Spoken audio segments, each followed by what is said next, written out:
What a journey. I believe in miracles, and I know all of you do too.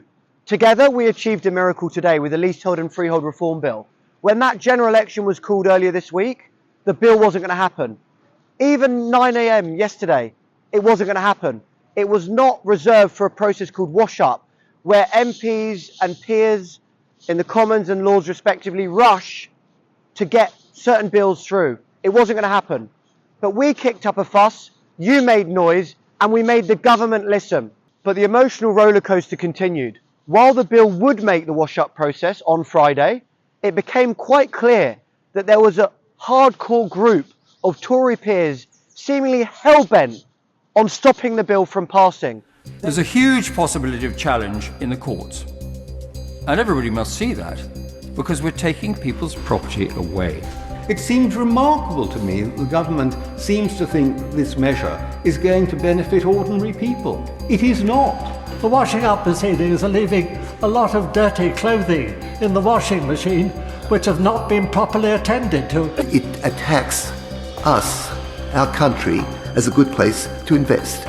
It cannot be right that a Conservative government should impact upon the revenue of charities in this way. And my lords, you don't often get me quoting the European Convention of Human Rights, but I will make an exception today because I think it's an important issue.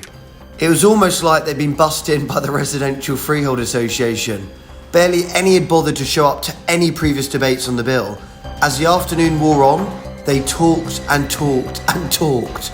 I have a great respect for the Minister, and most especially for his integrity. When he borrowed my house, I got the key back. It took some months, but it did come. And it's a very special key because they stopped making them 50 years ago, and I had to have them specially made. And I thought, oh no, I've got to go in for that expense again because I couldn't possibly stick a poor young politician with the cost of a key like that. It was all a depressing reminder that the voices of ordinary men and women are almost completely absent from this part of government. Reform is needed to more than just leasehold. It was truly nail-biting stuff, seeing whether that bill would pass. Our future in those unelected Lords' hands. But it did happen. With less than an hour to go, it moved from the Lords to the Commons. But this bill wouldn't have happened without the leadership of Michael Gove and Lee Rowley, but also the Labour Party. Labour could have played political games here and said, no, we're not having it for the wash-up. They weren't going to let the Tories have a retail bill going straight into the general election. No way. But they actually decided to put the interests of leaseholders ahead of narrow partisan gain. That needs to be applauded. But beyond that, there are some campaign groups that have helped with this bill. End Our Cladding Scandal, but also two that I grew out of. This campaign was inspired by the Leasehold Knowledge Partnership and National Leasehold Campaign. Together, we've put leasehold firmly on the political map going into this election.